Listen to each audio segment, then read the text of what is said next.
Como siempre, una tremenda alegría estar con ustedes. Eh, ¿Cierto? No había venido ya hace varios meses, pero el año estuvo muy movido, ¿cierto? Por el Congreso.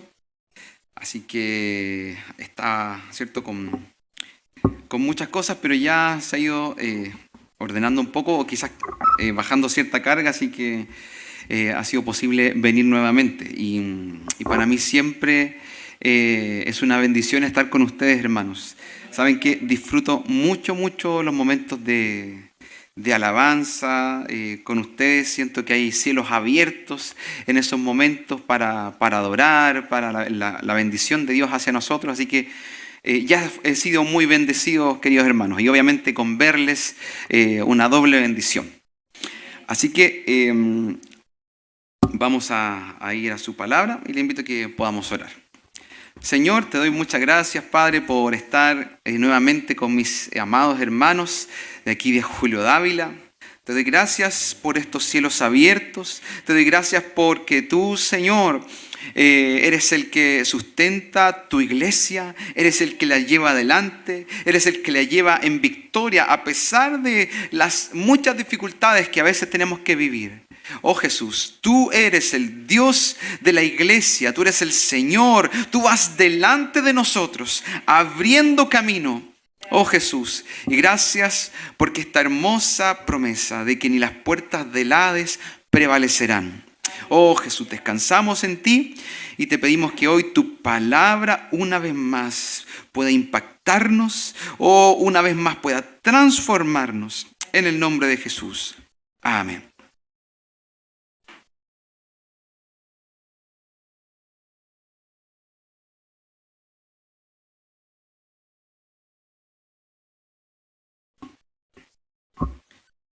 Eh,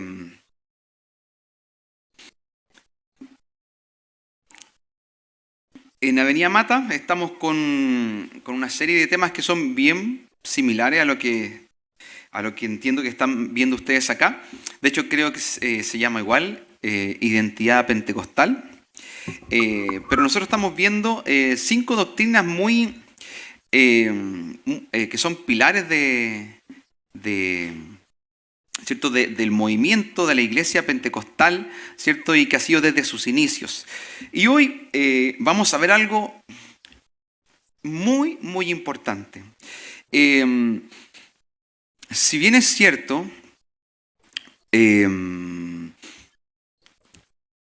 bueno, hay algunas iglesias y se ha catalogado a la iglesia pentecostal de ser una iglesia a veces como muy dependiente de vivir emociones y de tener poca palabra. Y lamentablemente en algunos casos es así. Pero nosotros como iglesia intentamos con todo nuestro ser vivir una vida de iglesia que tenga estos dos elementos con igual de importancia porque no son excluyentes. Palabra del Señor estudiada con la mayor profundidad posible y ser fieles a ella, y Espíritu de Dios. Así que, y de hecho, lo que quiero llevarles hoy, hermanos, es que ser pentecostal no es como una rama del cristianismo, es también tomarse en serio las Escrituras. Es también decir, bueno, ¿y qué pasa con esto? Que también está en la palabra, que también es muy potente. ¿Qué pasa con esto en nuestras vidas? Bien, vamos a hablar hoy del potente tema, importantísimo tema del bautismo en el Espíritu Santo. Así que el Señor esté obrando en nuestra vida. Haciendo un brevísimo resumen de lo que sería esto, sería que es una investidura de poder para el servicio y la misión. El Espíritu Santo es mucho más que alguien que nos capacita, es la tercera persona de la Trinidad. No sé si han visto al Espíritu Santo como persona, pero es parte, ¿cierto?, del trino Dios al cual nosotros adoramos y servimos. Y hay este bautismo como algunos lo llaman, una segunda bendición después de la conversión, que nos empodera, nos embiste de un poder para el servicio y la misión. Y la verdad es que la Biblia, la palabra lo deja súper claro. Dice, y recibiréis poder para que sientan lindas cositas. ¿Dice así? Para que sientan un fuego, un calorcito. ¿Dice eso? No. Dice, y recibiréis poder. Habla del poder de lo alto, ¿cierto? Y después habla de para qué es ese poder. Y me seréis testigos. O sea, es un poder para la misión. Es un poder para hablar de Cristo. Bien. Algunos de los detractores, ¿cierto? De lo que creemos y de lo que la palabra nos enseña como bautismo en el Espíritu Santo, dicen que del libro de los Hechos no se pueden sacar implicancias o enseñanzas teológicas, porque es un libro histórico. Pero nada más lejos de la realidad. Nosotros creemos que es teología narrativa, que es historiografía, es una especie también de método inductivo. Por ejemplo, ¿cómo vemos la Trinidad en el Nuevo Testamento? No lo vemos, o en la Biblia en realidad, no lo vemos detallado, ¿cierto? Quizás como una especie de, como lo que se hizo después, ¿cierto? En los concilios de un credo.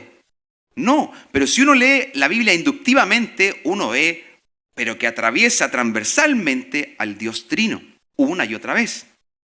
Esta palabra es más rara, así que la voy a leer. No sé si usted ha escuchado hablar de la unión hipostásica de Cristo. ¿Ha escuchado hablar de eso? Ya, está raro, ¿cierto? Pero es un misterio que se refiere a cómo Jesús fue completamente humano, pero también siempre fue completamente Dios. Esta unión de dos naturalezas. Y eso lo vemos también no desarrollado como un credo en el Nuevo Testamento, sino que lo vemos en diferentes libros y desarrollado, ¿cierto? Y que inductivamente podemos darnos cuenta, obviamente Jesús siempre fue Dios, pero también tuvo una naturaleza 100% humana. Entonces, es así, ¿cierto? Como el libro de los Hechos también podemos ver de manera inductiva lo que es el bautismo del Espíritu Santo. Vaya conmigo a Ezequiel 36.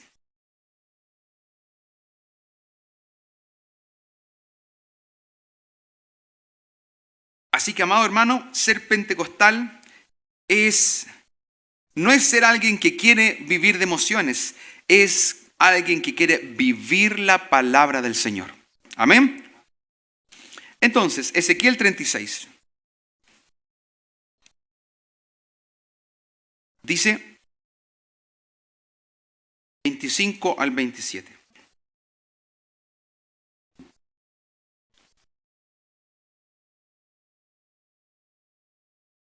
Ezequiel 36, 25 al 27. Dice, esparciré sobre vosotros agua limpia, y seréis limpiados de todas vuestras inmundicias, y de todos vuestros ídolos os limpiaré.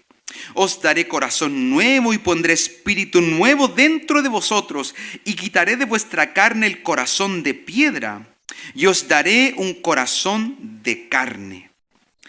¿Qué dice el 27? Y pondré dentro de vosotros mi espíritu y haré que andéis en mis estatutos y guardéis mis preceptos y los pongáis por obra. Este versículo del Antiguo Testamento habla tan claramente de lo que vendría a suceder posteriormente con el Espíritu de Dios.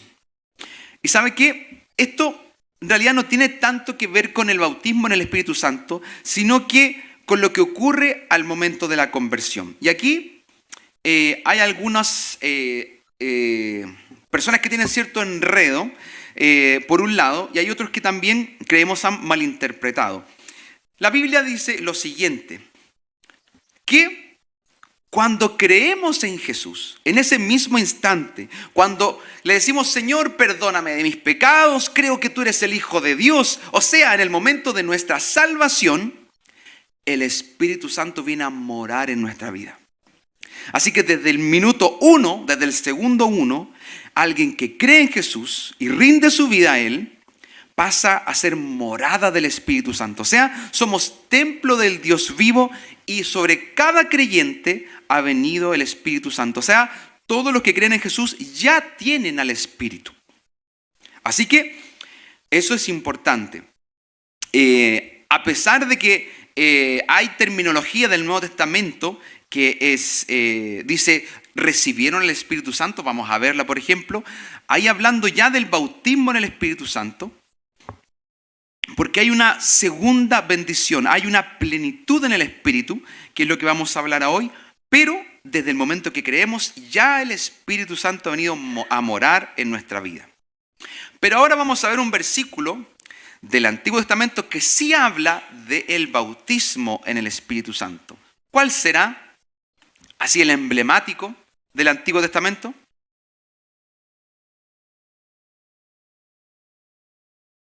¿Cuál será el versículo del Antiguo Testamento más, de hecho es citado cuando sucede el bautismo en el Espíritu Santo?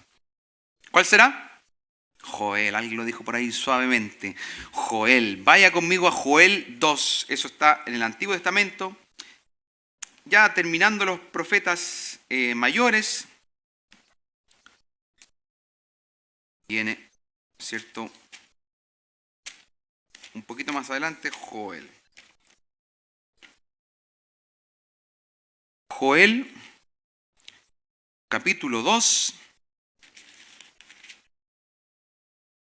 versículo 28 al 31.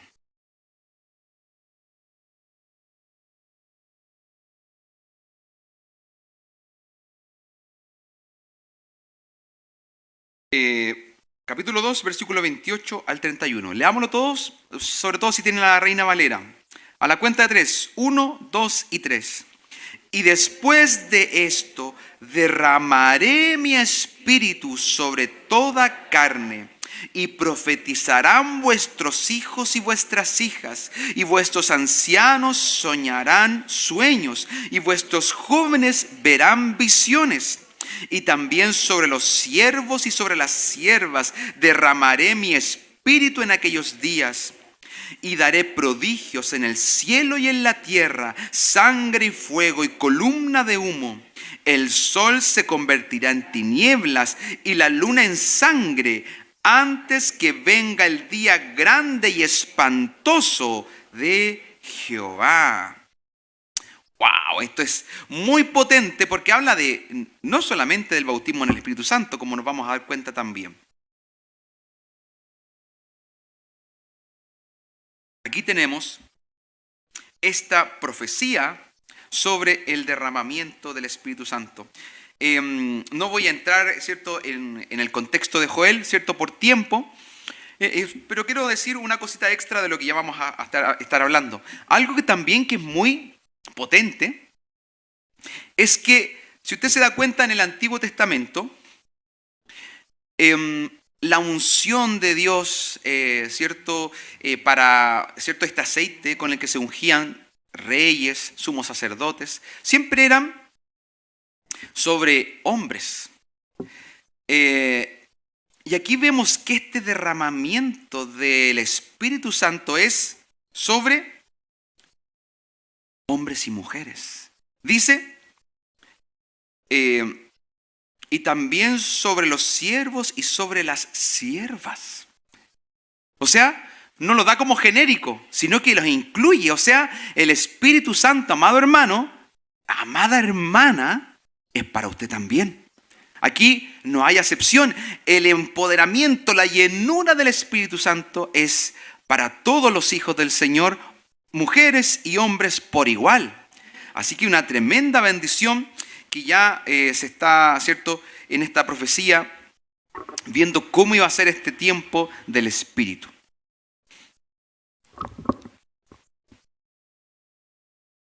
Vaya conmigo a Lucas 24. Lucas 24. Lucas 24.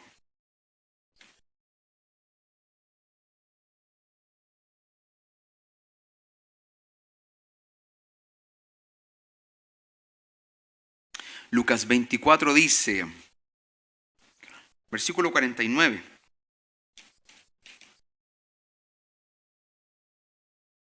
Aquí está hablando Jesús. Dice, he aquí, yo enviaré la promesa de mi Padre sobre vosotros. Pero quedaos vosotros en la ciudad de Jerusalén, hasta que seáis investidos de poder desde lo alto. Entonces aquí Jesús ya está haciendo alusión a lo que habría de ocurrir. Y si se dan cuenta, los discípulos ya tenían fe en Jesús. O sea, ellos ya eran convertidos. O sea, ya eran morada del Espíritu. Pero todavía faltaba algo. Todavía faltaba algo. No le está hablando a inconversos, le está hablando a creyentes, a sus discípulos que ya creían en Él. Y a pesar de que el Espíritu Santo ya moraba en ellos, ¿cierto? ¿Qué dice acá? Pero quedaos vosotros en la ciudad de Jerusalén hasta que seáis investidos de poder desde lo alto.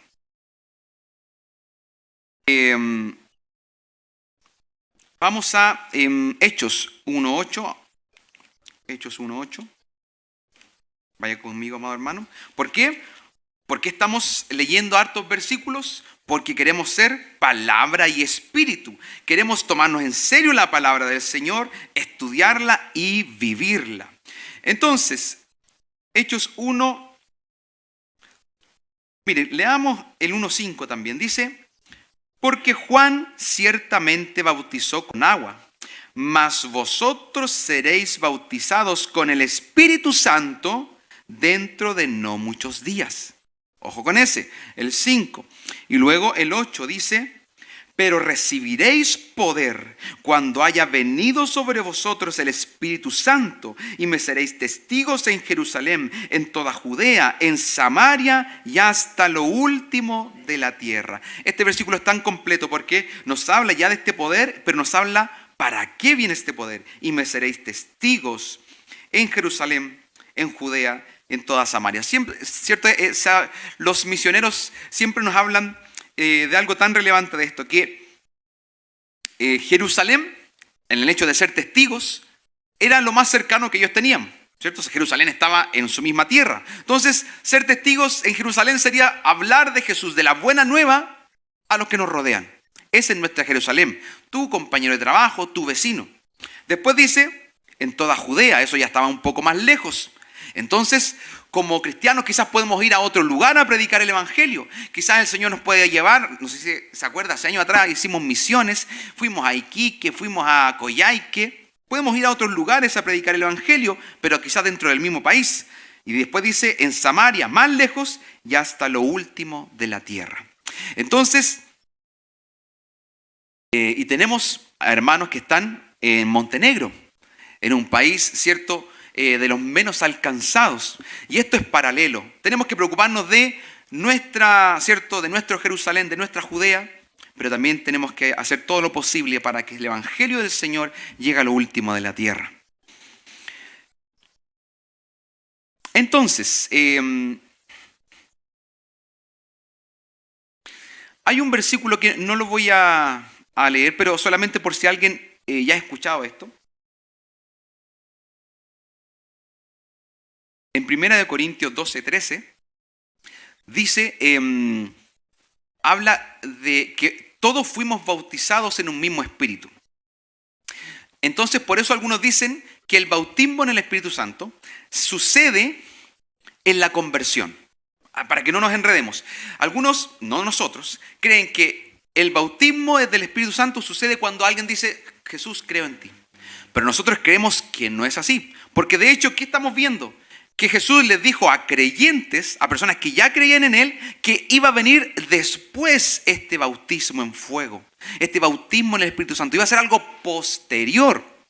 Entonces, este versículo habla de que todos fuimos bautizados, pero el contexto da a entender de que es como en la conversión. Entonces, algunos se toman de ese versículo para decir que el bautismo en el Espíritu Santo es cuando uno cree en Jesús.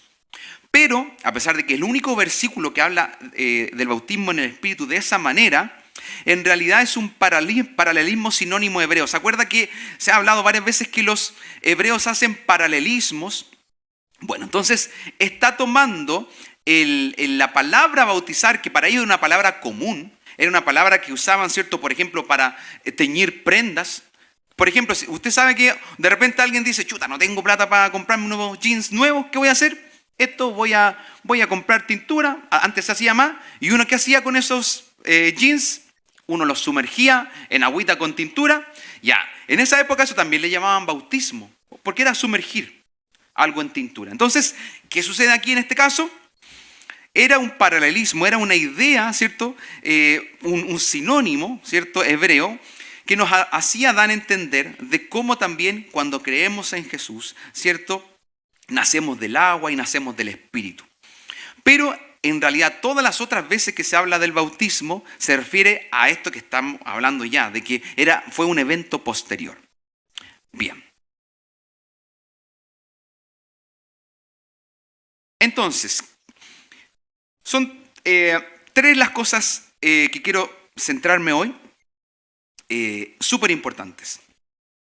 La primera, y ya les he dicho, es que el bautismo en el Espíritu Santo, sígame con esta idea, hermano, es posterior a la conversión. Puede suceder quizás el mismo día de tu conversión, hay casos así en los Hechos, pero generalmente ha ocurrido después de que alguien creyó en Jesús. O sea, de creyentes que posteriormente fueron bautizados en el Espíritu Santo. Lo otro, entonces es posterior, hay una separación evidente entre la conversión y el bautismo en el Espíritu Santo, y hay una evidencia física inicial que es el hablar en nuevas lenguas. Vamos a verlo con la palabra del Señor. A ver, quiero decir lo siguiente antes de entrar de lleno en estos tres temas.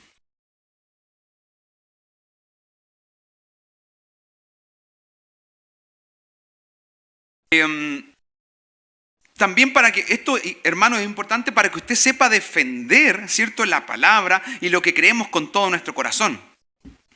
Hay algunos que dicen, no, a pesar de que sí hay harta evidencia del bautismo en el Espíritu Santo en el libro de los Hechos, eso todo teólogo serio lo tiene que admitir, pero dicen, pero eso sale como solamente en los Hechos, algo dice Pablo por ahí, otro en Lucas, pero más encima es el mismo autor, porque sabemos que Lucas y Hechos fue el mismo autor que fue Lucas.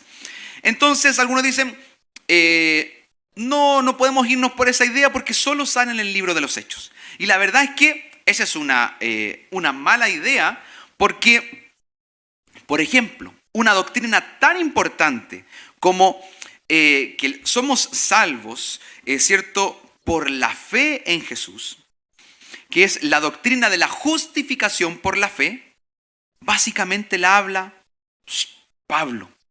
Pablo la habla en Romanos, en Gálatas, pero los otros libros no lo hablan tanto, lo hablan muy poco y sabemos que esta doctrina es sumamente relevante. Pero principalmente, ¿quién la habla? Pablo en algunas de sus epístolas.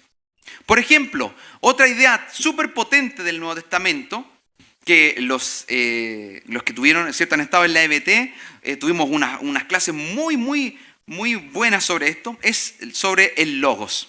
¿Se acuerdan? El Logos, ¿cierto? Cómo en el Nuevo Testamento aparece a Jesús, ¿cierto? Y hablando sobre él como el Logos de Dios. Es potente, es una idea muy que se desarrolló, ¿cierto?, históricamente, ¿cierto? También hablando sobre qué significaba esta palabra en el original. Bueno, ¿quién habla del Logos? ¿Qué autor? Juan. Juan, ¿y saben qué? Solo Juan. Y es una idea muy potente. Entonces, es una mala idea decir que solo porque sale en el libro de los Hechos, ¿cierto?, la vamos a descartar, absolutamente.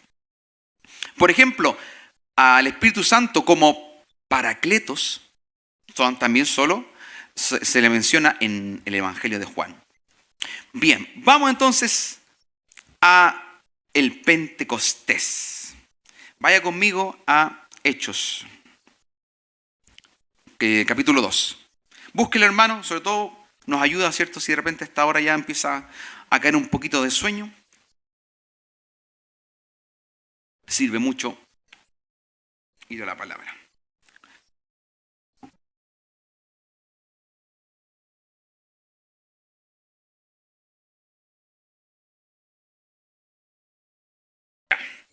Entonces, vamos a leer capítulo 2, versículo 1 al 21. Así que, como son hartos versículos, voy a ir un poquito rápido, como sale ahí en WhatsApp, voy a poner por 2, ¿cierto? Y voy a avanzar para que, no sé, ¿cierto? Como son varios versículos. ¿Lo encontró, hermano? Entonces, Hechos capítulo 2 dice: cuando llegó el día de Pentecostés, estaban todos unánimes juntos. Y de repente vino del cielo un estruendo como de un viento recio que soplaba, el cual llenó toda la casa donde estaban sentados. Y se les aparecieron lenguas repartidas como de fuego, asentándose sobre cada uno de ellos. Y fueron todos llenos del Espíritu Santo y comenzaron a hablar en otras lenguas, según el Espíritu les daba que hablasen. Moraban entonces en Jerusalén judíos, varones piadosos de todas las naciones bajo el cielo. Y hecho este estruendo, se juntó la multitud y estaban confusos, porque cada uno les oía hablar en su propia lengua. Y estaban atónitos y maravillados, diciendo: mirad, ¿no son galileos todos estos que hablan? ¿Cómo pues les oímos a nosotros hablar cada uno en nuestra lengua en la que hemos nacido? Partos, medos, elamitas y los que habitamos en Mesopotamia, en Judea, en Capadocia, en Ponto y en Asia, en Frigia y en Panfilia, en Egipto y en las regiones de África, más allá de Cirene y romanos aquí residentes, tanto judíos como prosélitos, cretenses y árabes, les oímos hablar en nuestras lenguas las maravillas de Dios. Y estaban todos atónitos y perplejos, diciéndose unos a otros: ¿qué quiere decir esto?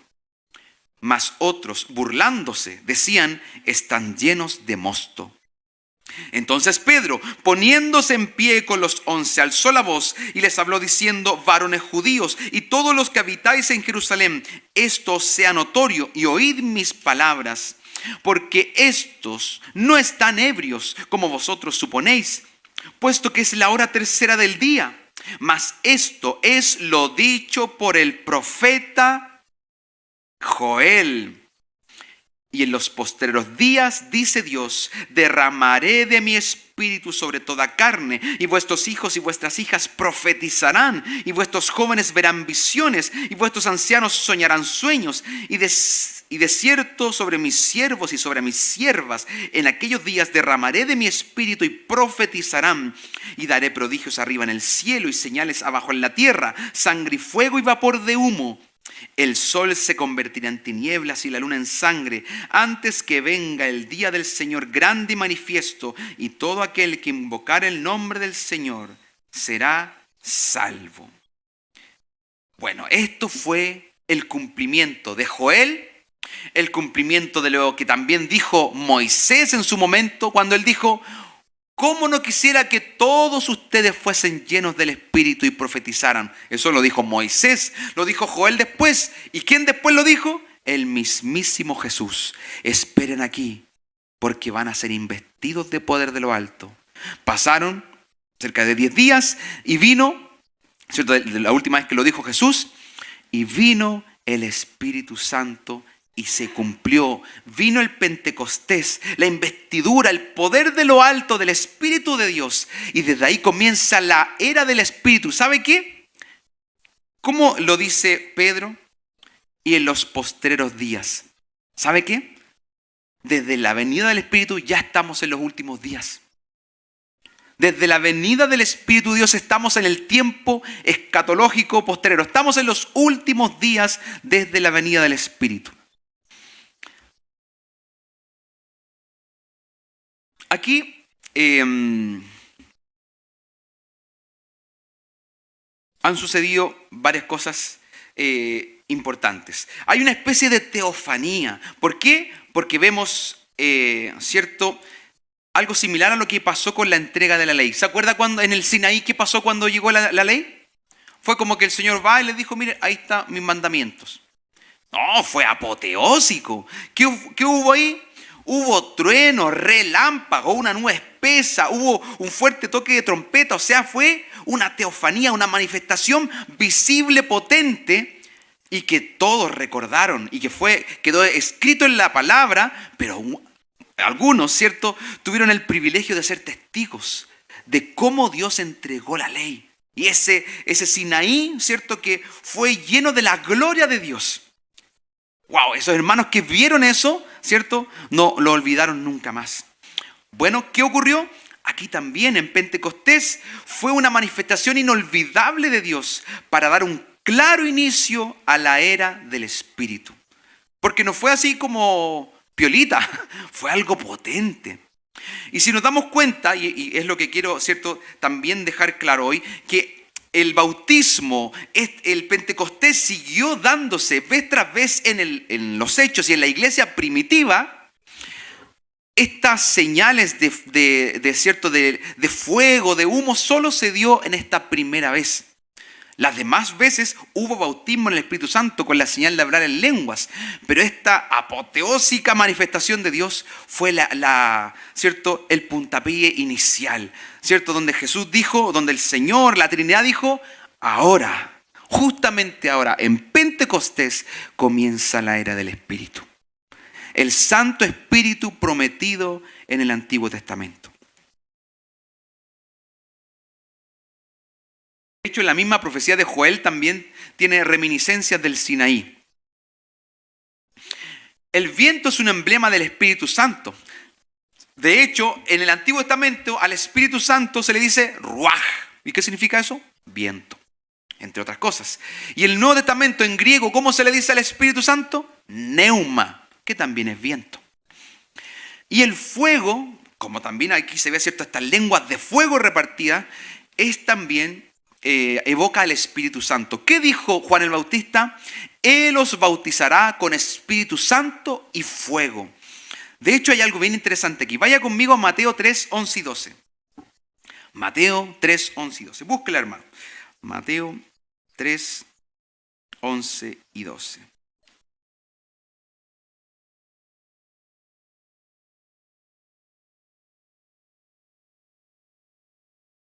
No solamente vemos la humildad de Juan el Bautista, vemos la claridad que tenía del tiempo que estaba viviendo. Dice, aquí está hablando Juan el Bautista, Mateo 3, 11 y 12, dice, yo a la verdad os bautizo en agua para arrepentimiento, pero el que viene tras mí, cuyo calzado yo no soy digno de llevar, es más poderoso que yo. ¿Qué dice ahora? Él os bautizará en Espíritu Santo y fuego. ¿Qué pasó en Pentecostés? Se repartieron, ¿cierto? Hubieron lenguas como de fuego, que ocurrió solo esa vez, de esa teofanía, esa manifestación de Dios. Luego, siempre, ¿cierto?, el bautismo en el Espíritu Santo, caía el poder de Dios, ¿cierto?, con el hablar en lenguas. Mire lo que dice el 12, su aventador está en su mano y limpiará su era y recogerá su trigo en el granero y quemará la paja en fuego que nunca se apagará. Se da cuenta de que Joel también habla lo mismo, porque ¿qué está hablando acá? Está hablando de juicio. ¿Qué dice? Su aventador está en su mano y limpiará su era y recogerá el trigo en el granero y quemará la paja en fuego que nunca apagará. Aquí ya está haciendo alusión al infierno. ¿Qué sucede cuando Joel habla? También habla del día de Jehová, de este día espantoso y terrible. Entonces se da cuenta de que la venida del Espíritu Santo está emparejada ya con los últimos días, con los eventos de los postreros días, con este juicio que Dios también hará. ¿Se dio cuenta? Así que ya estamos en los postreros días.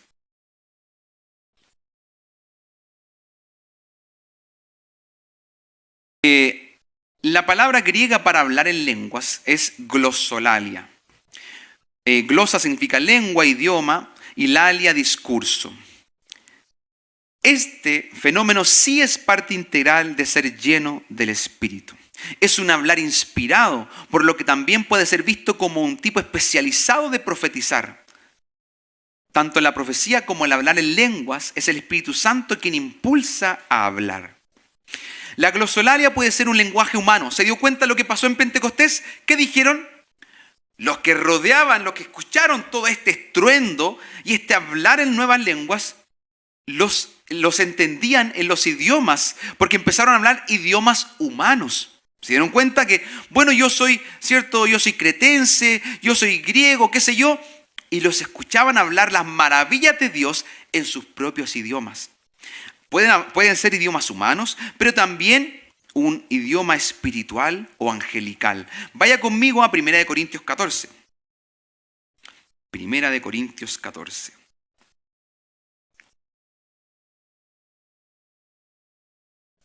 Versículo 2 dice: porque el que habla en lenguas no habla a los hombres, sino a Dios, pues nadie le entiende. Aquí se da cuenta que ya no es un idioma humano, porque dice que nadie le entiende. Pues nadie le entiende, aunque por el Espíritu habla misterios. ¿Y qué estamos hablando aquí? Del hablar en lenguas. Entonces puede ser un idioma humano, como ha ocurrido otras veces en la historia también, o en un idioma espiritual. Vamos al 14:4. Dice: el que habla en lengua extraña a sí mismo se edifica, pero el que profetiza edifica a la iglesia. Aquí hay algo interesante que también se puede mostrar con otros versículos, pero hay una forma de hablar en lenguas donde uno, es una comunicación con Dios, una lengua extraña, pero donde somos edificados, y este hablar en lenguas es privado, es de uno con Dios.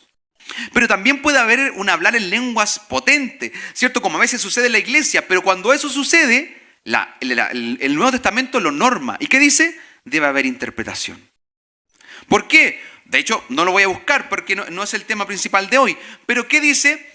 ¿Qué pasa si aquí estamos todos hablando en lenguas y a todo chancho y viene alguien nuevo? Va a decir: ¿qué pasa aquí? ¿Cierto? Y no va a entender nada. Entonces, ¿qué dice? Que si es así, de esa manera, hablando fuerte, en ese caso debe haber alguien que lo interprete, para que si entra alguien nuevo o si esa forma de hablar, que generalmente es una profecía, todos la podamos entender. Pero también esta forma de hablar en lenguas, donde hablamos, y tenemos una edificación y donde nos sentimos una plenitud en el Espíritu tan hermosa. Y miren lo que dice el 13:1. Por eso algunos teólogos también se atreven a decir que es como una especie de lengua angelical. El 13:1 dice: si yo hablase lenguas humanas y angélicas. ¿Se dio cuenta?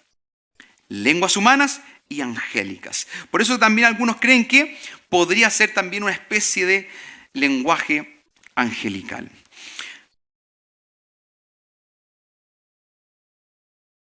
Amado hermano, entonces nosotros creemos que el Pentecostés es el programa de Dios. Lo anuncia en el Antiguo Testamento, se desarrolla y se cumple en el Nuevo. Pentecostés era, es cierto, la fecha de la cosecha, cierto, donde daban lo mejor de las cosechas a Dios. Pentecostés significa 50, era 50 días después de la Pascua. Y aquí vemos algo maravilloso que también, cierto, también en Pentecostés, cierto, 50 días después de la Pascua fue entregada la ley. Hay mucho simbolismo en Pentecostés. Entonces, ¿de qué habla también esto? De que en el Nuevo Testamento iba a haber una gran cosecha de almas rendidas a Jesús. ¿Qué pasó en el primer discurso de Pedro? ¿Cuántos se convirtieron? 3.000 en el primer discurso. O sea, ya era la era de la gran cosecha. Pero también vemos, esto lo escuché una vez del hermano Daniel Ripoll, que dijo que en Pentecostés cada uno de los israelitas tenían que darle lo mejor de sus cosechas, cierto, al Señor. ¿Y qué está pasando en Pentecostés de parte de Dios hacia nosotros? Dios nos está dando lo mejor que tiene al Espíritu de Dios. Y creemos también que el Pentecostés es el patrón que se repite una y otra vez en el libro de los Hechos, y que si queremos tomar la Biblia en serio, debemos decirnos cada vez: Señor, queremos vivir un nuevo Pentecostés. Queremos vivir un nuevo Pentecostés. ¿Sabe qué? Eso fue lo que ocurrió en el avivamiento pentecostal. Los pentecostales, que en ese tiempo no se llamaban de esa manera, generalmente fueron metodistas del movimiento de santidad, ¿cierto? De Wesley. Ellos decían: queremos vivir tu palabra. Y leían los Hechos y decían: pero ¿y esto por qué no lo vivimos hoy? ¿Y sabe qué? Se vivió en diferentes momentos de la historia. Está comprobado, como por ejemplo lo hablé, ¿cierto?, en el Congreso, con la iglesia de los moravos, donde hubo un derramamiento del Espíritu. Quiero que ahora podamos argumentar por qué creemos que es el patrón que se repite vez tras vez en el Nuevo Testamento, en la iglesia primitiva, y que creemos que es algo que podemos vivir. Jesús en el final del Evangelio de Marcos dice, ¿cierto? En mi nombre echarán fuera demonios, comerán cosas mortíferas y no les habrá daño, ¿cierto? Y hablarán nuevas lenguas. Y Jesús dice, y esto será solo para la iglesia primitiva, como algunos creen. ¿Eso dijo Jesús? Dijo, estas señales seguirán a los que creen. ¿Usted cree, hermano? Así que aquí está el Espíritu de Dios. Vaya conmigo, amado hermano, a Hechos 8. Ya estamos en la parte final, hermano, porque quiero que hoy día podamos orar, podamos pedirle a Dios que se mueva el Espíritu de Dios que ya está en este lugar. Hechos 8. Vaya conmigo, hermano. Mire lo que sucede aquí.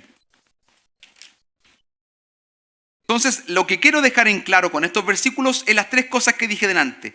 Que el bautismo del Espíritu Santo es posterior y está separado generalmente a la salvación, y que hay una evidencia física inicial que es el hablar en nuevas lenguas. Mire cómo lo desarrolla los Hechos. Hechos 8, 14 al 20. Algunos lo llaman el Pentecostés samaritano. Hechos 8, versículo 14 al 20. ¿Lo encontró, hermano? Dice así: cuando los apóstoles que estaban en Jerusalén oyeron que Samaria había recibido la palabra de Dios, ¿qué está diciendo? Ya eran creyentes, habían recibido la palabra de Dios. Enviaron allá a Pedro y a Juan, los cuales, habiendo venido, oraron por ellos para que recibiesen el Espíritu Santo. ¿Se da cuenta de que es un evento posterior? Porque como algunos dicen, entonces si ya creyeron, ya tienen el Espíritu Santo. Pero ¿por qué ahora los apóstoles, si ya eran personas que habían recibido la palabra de Dios, oran para que reciban el Espíritu Santo? Porque el bautismo del Espíritu Santo es un evento posterior. Cuando los apóstoles que estaban en Jerusalén oyeron que en Samaria habían recibido la palabra, enviaron allá a Pedro y a Juan, los cuales, habiendo venido, oraron por ellos para que recibiesen el Espíritu Santo, porque aún no había descendido sobre ninguno de ellos. ¿Se da cuenta lo evidente? Sino que solamente habían sido bautizados en el nombre de Jesús. ¿Eran salvos? Por supuesto que sí. ¿Moraba el Espíritu de ellos, el Espíritu de Dios en ellos? Por supuesto que sí. Pero aún no habían sido bautizados en el Espíritu Santo. Entonces les imponían las manos y recibían el Espíritu Santo. Cuando vio Simón que por la imposición de las manos de los apóstoles se daba el Espíritu Santo, les ofreció dinero, diciendo: dadme también a mí este poder, para que cualquiera a quien yo impusiera las manos reciba el Espíritu Santo. Entonces Pedro le dijo: tu dinero perezca contigo, porque has pensado que el don de Dios se obtiene con dinero. ¡Wow! Aquí hay hartas cosas interesantes. Pero, ¿qué es lo que vio Simón? Que se dio cuenta de que habían sido bautizados con el Espíritu Santo. A pesar de que no lo dice explícitamente, hasta algunos teólogos que son cesacionistas, ¿cierto?, dicen probablemente fue el que hablaron en nuevas lenguas, porque hubo algo que fue evidente de que fueron bautizados en el Espíritu Santo. Entonces, ¿qué ocurrió? El bautismo en el Espíritu Santo fue en personas que ya eran creyentes. Entonces es un evento posterior. Miren lo que sucede acá. Vamos ahora a Hechos 9:17. Vaya conmigo al ladito. Hechos 9:17. Hermano, es súper importante esto porque somos una iglesia que le da importancia a la palabra y al Espíritu Santo. Queremos fundamentar bien esto. Hechos 9:17 dice: fue entonces Ananías y entró en la casa, y poniendo sobre él las manos, dijo: hermano Saulo, el Señor Jesús, que se te apareció en el camino por donde venías, me ha enviado para que recibas la vista y seas lleno del Espíritu Santo. ¿Qué pasó? Saulo ya había creído en Jesús. Está hablando del mismísimo Pablo, pero le faltaba la llenura en el Espíritu Santo. Y al momento le cayeron de los ojos como escamas y recibió al instante la vista y levantándose fue bautizado. Miren lo que dice después el mismísimo apóstol Pablo en 1 Corintios 14, 18. No lo busque. 1 Corintios 14, 18. Bueno, si alguien es rápido para buscar, lo puede buscar, pero yo voy a pasar rapidito. 1 Corintios 14, 18 dice: doy gracias a Dios, aquí está hablando el apóstol Pablo, doy gracias a Dios que hablo en lenguas más que todos vosotros. Hay un teólogo que me gusta bastante, que se llama Craig Kenner, y que es un erudito de la palabra, erudito, y él en sus libros de teología donde se maneja tan profundamente dice: yo hablo en lenguas constantemente, en el día de hoy. Así que no podemos decir que algunos estudian la Biblia y nosotros tenemos experiencias. Ambas cosas son igual de importantes. Vamos ahora, hermano, a Hechos 10, al ladito, Hechos 10, 44 al 48.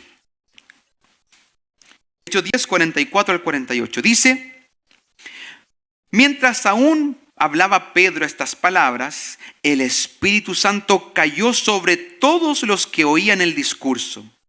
Y los fieles de la circuncisión que habían venido con Pedro se quedaron atónitos de que también sobre los gentiles se derramara el don del Espíritu Santo.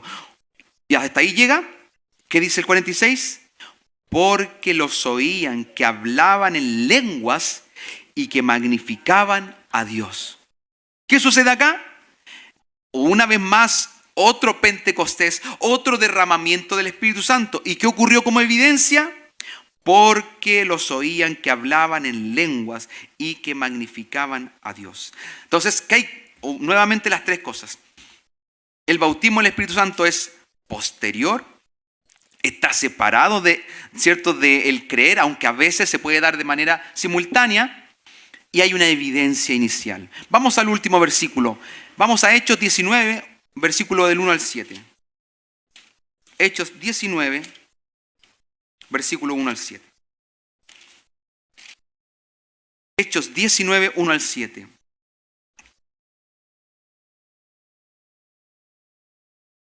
Hechos 19, 1 al 7 dice: aconteció que entre tanto que Apolos estaba en Corintos, Pablo, después de recorrer las regiones superiores, vino a Éfeso y hallando a ciertos discípulos, les dijo: ¿recibisteis el Espíritu Santo cuando creísteis? ¿Se da cuenta de lo que está pasando aquí? Eran ya discípulos. Y les preguntó si habían recibido el Espíritu Santo cuando creísteis. Y ellos le dijeron: ni siquiera hemos oído hablar si hay Espíritu Santo. Ya eran discípulos, pero no habían escuchado sobre esto. Entonces dijo: ¿en qué pues fuisteis bautizados? Ellos dijeron: en el bautismo de Juan. Lo leímos esto. ¿Se acuerdan que Juan mismo dijo: el bautismo que yo hago es un bautismo de arrepentimiento?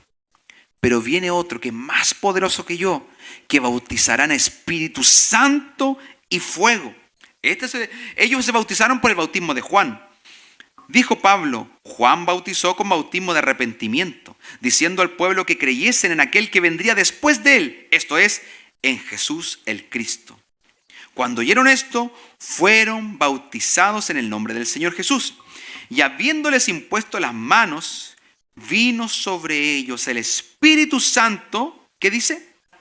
Y hablaban en lenguas y profetizaban.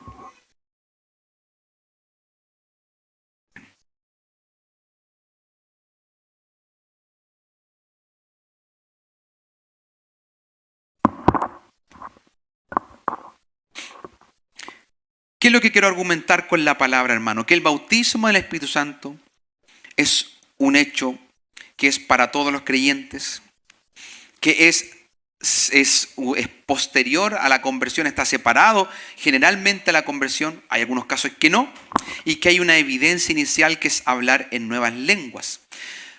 Alguien podría decir: ya, pero de todas las que leímos, en una no sale el hablar en lenguas. Pero sí vimos que este hombre que quería comprar el don, dice que él vio algo, por lo cual se dio cuenta de que había bautismo en el Espíritu Santo. Y muchos, ciertos teólogos incluso que no creen que el Espíritu Santo hoy en día siga bautizando, Dicen que probablemente lo que vio fue el hecho de el hablar en lenguas. Pero a pesar de que podemos decir con plena honestidad de que ahí no aparece de manera explícita, sí en todas las otras, ¿se ha dado cuenta que cuando se habla de la conversión en el Nuevo Testamento, muchas veces no se menciona el arrepentimiento, no se menciona la fe? En algunas conversiones del Nuevo Testamento. ¿Y es posible ser un convertido sin arrepentimiento y fe? Dígame, hermano, ¿es posible? No. A pesar de que no se nombre siempre que alguien, ¿cierto?, es un nuevo creyente, alguien que rinde su vida al Señor, tiene que haber arrepentimiento y fe. A pesar de que a veces no se nombre. Lo mismo podemos decir aquí, porque la gran mayoría de las veces, cuando hay bautismo en el Espíritu Santo, hay esta evidencia de hablar en nuevas lenguas.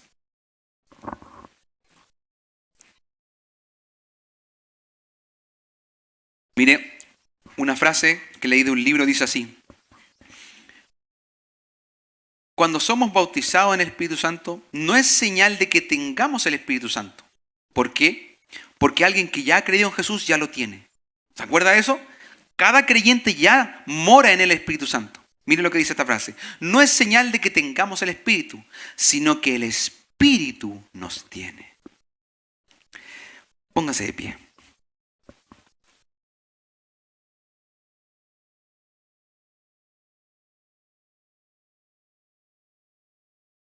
Amado hermano,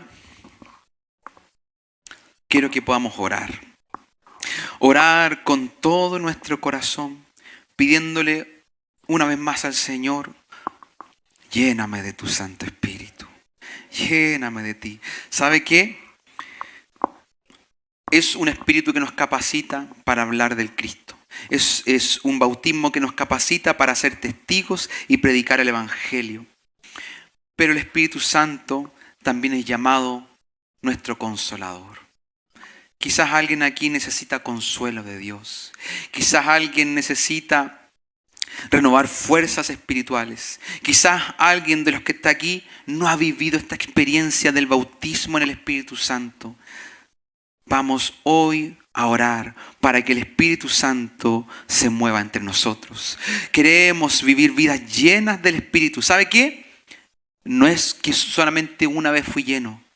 La tónica del Nuevo Testamento es vivir constantemente llenos. Vamos a orar.